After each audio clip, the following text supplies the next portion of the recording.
അതിന്റെ അടിസ്ഥാനത്തിലാണ് 300 350 പറ നെല്ല് കൊല്ലത്തിൽ അദ്ദേഹത്തിന് ശമ്പളം നിശ്ചയിച്ചിട്ടുള്ളത്. അതുകൊണ്ട് ഇപ്പൊ പരിഭാഷ നിർത്തിയതിന്റെ അടിസ്ഥാനത്തിൽ 300 പറ നെല്ലിൽ നിന്ന് ഒരു 25 പറ നെല്ല് കുറയ്ക്കേണ്ടതാണ് എന്ന് പറഞ്ഞിട്ട് ചേകനൂര് പ്രസംഗിച്ചു മൂപ്പരുടെ ശൈലിയിൽ. അങ്ങനെ അബ്ദുറഹ്മാൻ മുസ്ലിയാർ പള്ളർച്ച് കൈകാര്യം ചെയ്തു. അപ്പൊ മൂപ്പർക്ക് ഭയങ്കര പ്രതിഷേധം, ഭയങ്കര ദേഷ്യം. അബ്ദുറഹ്മാൻ മുസ്ലിയാർ ഇണ്യാറാജിനോട് പറഞ്ഞു, തണ്ടുവാറ ഇണ്യാറാജിനെ വിളിച്ചിട്ട് പറഞ്ഞു, അതിന് മറുപടി പറയുന്നത് മറുപടി പറയാതെ ഇവിടെ യാതൊരു പരിപാടിയില്ല. ഇണ്യാറാജി പറഞ്ഞു, ഓ പിരാന്തനാ മൂല്യരെ പോയിക്കോട്ടെ, നമ്മളതിന് മറുപടി ഒന്നും പറയാൻ നിൽക്കണ്ട. അത് ആചാര്യ നിങ്ങളെ അകത്തർച്ചിക്കൊള്ളുന്ന പദപ്രയോഗം ചേകനൂർ നടത്തിയാൽ നിങ്ങൾ മറുപടി പറയും. എന്റെ അഭിമാനമാണ് തകർത്തുള്ളത്, അതുകൊണ്ട് മറുപടി അറിയാലോ. ശരി, മറുപടിയൊക്കെ. അങ്ങനെ സ്റ്റേജ് ഇണ്യാറാജിയുണ്ട്, വാണിയമ്പൽ അബ്ദുറഹ്മാൻ മുസ്ലിയാറുണ്ട്, കുറെ കാരണന്മാർ. അപ്പൊ അബ്ദുറഹ്മാൻ മുസ്ലിയാർ മറുപടി പറയുന്നത് എന്താ പറയുന്നത്? ചേകനൂര് മൗലവിക്ക് ഒരു കാര്യം തിരിയണമെങ്കിൽ, ഒരു ഹദീസ് സ്വീകരിക്കണമെങ്കിൽ 2 സാക്ഷി വേണമല്ലോ. ഞാൻ കമ്മിറ്റിക്കാരോട് കുത്തുപരിഭാഷപ്പെടുത്തിക്കൊള്ളാമെന്ന് പറഞ്ഞു എന്നതിന് 2 സാക്ഷി പോയിട്ട് 1 സാക്ഷി പോയിട്ട് അര സാക്ഷിയെങ്കിലും ചേകനൂരിന് കൊണ്ടുവരാൻ പറ്റുമോ എന്ന് ചോദിച്ചു വാണിയമ്പലത്തിന്റെ പ്രസംഗം. ഈ പ്രസംഗം കേട്ടോടുകൂടെ ബാക്കിലിരിക്കുന്ന ഇണ്യാറാജി, ആ മീറ്റിംഗിലുള്ള ആ കരാറിൽ പങ്കെടുത്ത ആളുണ്ടല്ലോ, ഇണ്യാറാജി സ്റ്റേജുമെന്നിട്ട് ഇറങ്ങി പുറത്തിറങ്ങിയിട്ട് പറഞ്ഞു, എനിക്ക് ഈ ബയലും കേൾക്കണ്ട, ഒരു കഥയും കേൾക്കണ്ട, ഞാൻ പോകുകയാണെന്ന് പറഞ്ഞു ഉപ്പരാട് പോയി. കാരണം അവരോടാണ് ഈ കരാർ. നിങ്ങൾ ആലോചിച്ച് നോക്കൂ, മരിച്ചുപോയ ആളുകൾക്ക് ജീവിച്ചിരിക്കുന്നവരൊക്കെയാണ് കഴിവുണ്ടാകുന്നാണല്ലോ പറയാറുള്ളത്. സംശയമുണ്ട്, ഈ വാണിയമ്പൽ അബ്ദുറഹ്മാൻ മുസ്ലിയാരുടെ കബറിങ്ക പോയിട്ട് ഈ വിശ്വാസമുള്ള ആളുകൾ ചോദിച്ചു നോക്കുക, എങ്ങനെയാ അബ്ദുറഹ്മാൻ മുസ്ലിയാരെ നിങ്ങൾ പരിഭാഷപ്പെടുത്തിയത്? അങ്ങനെയാ. അപ്പൊ അബ്ദുറഹ്മാൻ മുസ്ലിയാർ പരിഭാഷപ്പെടുത്തി, ഈ കെ അദ്ദേഹത്തിന്റെ ആദ്യകാലത്ത് പരിഭാഷപ്പെടുത്തി, പല ആളുകൾ പരിഭാഷപ്പെടുത്തി. അത് തെറ്റല്ല. കാരണം എന്താ അറിയോ? ഇമാം ഷാഫിയുടെ വീക്ഷണം ഈ വിഷയത്തിൽ എന്താ? അദ്ദേഹത്തിന്റെ ഉമ്മിൽ അദ്ദേഹം പറയുന്നു, ഉഹിബ്ബു അൻ യകൂന കലാമുഹു ഖസ്ദൻ ബലീഗാ. ഇമാമിന്റെ ഖുത്ബ ബലീഗാവല്ല ഞാൻ ഇഷ്ടപ്പെടുന്നു. ബലീഗ് എന്ന് പറഞ്ഞാൽ എന്താ?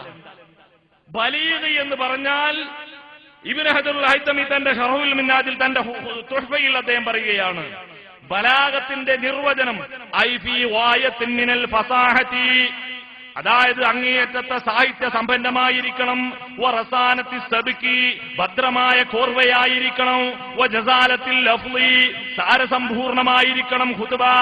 എന്തിനു വേണ്ടി?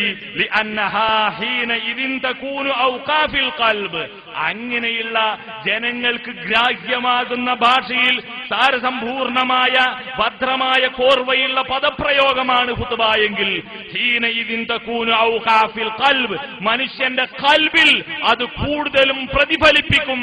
അതുകൊണ്ട് അങ്ങനെയായിരിക്കണം എന്ന് ഇബ്നു ഹജറുൽ ഹൈതമി. അതേ സ്ഥാനത്ത് ജനങ്ങൾക്ക് തിരിയാത്ത ഭാഷയിലെ ഖുത്ബ പറഞ്ഞാൽ അവരുടെ കൽബിലേൽക്കുന്നതിന് ബദൽ അവരുടെ കാതിലല്ലേ സഹോദരന്മാരെ ഏൽക്കുക? ഇമാം ഷാഫി പറഞ്ഞത് സന്ദർഭോചിതമായിരിക്കണം, അവസരോചിതമായിരിക്കണം, ഗ്രാഹ്യമായിരിക്കണം എന്നാണ് ഇമാം ഷാഫി പറയുന്നത്. ഇനി നോക്കൂ, ഷാഫി മദ്ഹബിലെ പണ്ഡിതന്മാർ ഈ വിഷയത്തിൽ നടത്തിയ ചർച്ചയുടെ രൂപം നോക്കൂ നിങ്ങൾ. ഇമാം നവവി മിൻഹജിൽ പറയുകയാണ്, ഹൽ യുസ്തർതു ഖൗലുൽ ഖുത്ബതി ബിൽ അറബിയ, ഖുത്ബ അറബിയിലാവൽ ഷർത്തുണ്ടോ?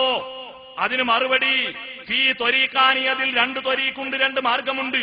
അസഹ്ഹു മാ യുസ്തർതു, അസഹ് ഷർത്താണ് എന്നാണ്. വസ്സാനി ലാ യുസ്തർതു, സഹീഹ് എന്താണ്? ഷർത്തില്ലായതുമാണ്. അതായത് ഷർത്താണെന്നൊരു വിഭാഗം പറയുന്നു, ഷർത്തില്ല എന്നൊരു വിഭാഗം പറയുന്നു. എന്നിട്ട് ഇമാം നവവി പറയാ, ഇൻ ഖവിയൽ ഖിലാഫു ഖുൽതു അൽ അസഹ. മദ്ഹബിൽ വളരെ രൂക്ഷമായ അഭിപ്രായ ഭിന്നതയുള്ള പ്രശ്നമാണെങ്കിൽ ഞാൻ അൽ അസഹ് എന്ന് പറയും.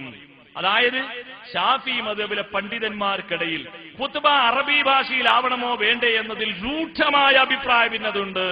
ഖുത്ബ എന്ന് പറഞ്ഞാൽ ഐ അർക്കാനുഹാ, ഖുത്ബയുടെ ഫറളുകളെയാ പറയുന്നത്. ഖുത്ബയുടെ ഫറളുകൾ അറബിയിലാവണമോ എന്നതിൽ പണ്ഡിതന്മാർക്കിടയിൽ രൂക്ഷമായ അഭിപ്രായ ഭിന്നതയുണ്ട് എന്നാര് പറയുന്നു? ഇമാം നവവി പറയുന്നു. നോക്കൂ നിങ്ങൾ, അവർ തർക്കിക്കുകയാണ് ഈ വിഷയത്തിൽ.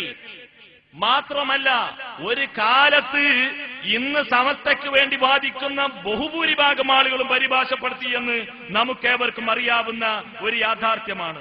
അതുപോലെ തന്നെ നോക്കൂ നിങ്ങൾ, കീഴക്കരയിൽ ഏറുവാടിക്ക് സിയാറത്തിന് പോകുന്ന AP ആവട്ടെ, EK ആവട്ടെ, ഏത് വിഭാഗമാവട്ടെ, അവർ വെള്ളിയാഴ്ച ഏറുവാടി ചെന്നാൽ വെള്ളിയാഴ്ച എവിടെ പോകുന്നവർ? കീഴക്കരക്ക് പോകും. സദഖത്തുല്ലാഹിൽ ഖായിന്റെ ജാറം സന്ദർശിക്കാൻ വെള്ളിയാഴ്ച ജുമാക്ക് കീളക്കര പള്ളിയിൽ കൂടിയാൽ ഒരു തമയം വലിയൊരു ഒലക്കയും എടുത്തുകൊണ്ട് മിമ്പറിൽ കയറിയിട്ട് 1 മണിക്കൂർ നേരം തമിഴ് ഭാഷയിലാണ് അദ്ദേഹം അവിടെ ഖുതുബ പറയുക. ആരും നമസ്കാരം ബാത്തിലായി എന്ന് പറയില്ല. എല്ലാവരും സുഖമായിട്ട് ഖുതുബ കേട്ട് നേരെ പള്ളിന്റെ മുന്നിലുള്ള സദഖത്തുല്ലാഹിൽ ഖായിരിയുടെ ജാറത്തിന്റെ അരികെ വന്നിട്ട് അൽ ഫാത്തിഹ എന്ന് പറയും. ആരും ഖുതുബ അടക്കാറില്ല, ആരും ജുമാ ബാത്തിലായി എന്ന് പറയാറില്ല. അവിടെ എത്തിക്കഴിഞ്ഞാൽ പ്രശ്നമല്ല. മാത്രമല്ല, നമുക്കറിയാം ഉഗ്രവാദി സുന്നിയുടെ നേതാവ് കാന്തപുരം അഖിലേന്ത്യാ ജമിയത്തുൽ ഉലമ സംഘടിപ്പിക്കുകയും അതിന്റെ പ്രസിഡന്റായി വെച്ചിരുന്ന അബ്ദുൽ ഹമീദ് ജുനൈദി ഖുതുബ പരിഭാഷപ്പെടുത്തിയിരുന്നു. ഉറുദു ഭാഷയിൽ അദ്ദേഹം ഖുതുബ പരിഭാഷപ്പെടുത്തിയത് എല്ലാവർക്കും അറിയാം. എങ്കിൽ പിന്നെ എന്തിന് സഹോദരന്മാരെ ഈ ദീനിന്റെ കാര്യത്തിൽ നമ്മൾ അങ്ങോട്ടും ഇങ്ങോട്ടും വഴക്കടിക്കേണ്ട കാര്യമില്ല. നമുക്ക് രാജിയാവാം.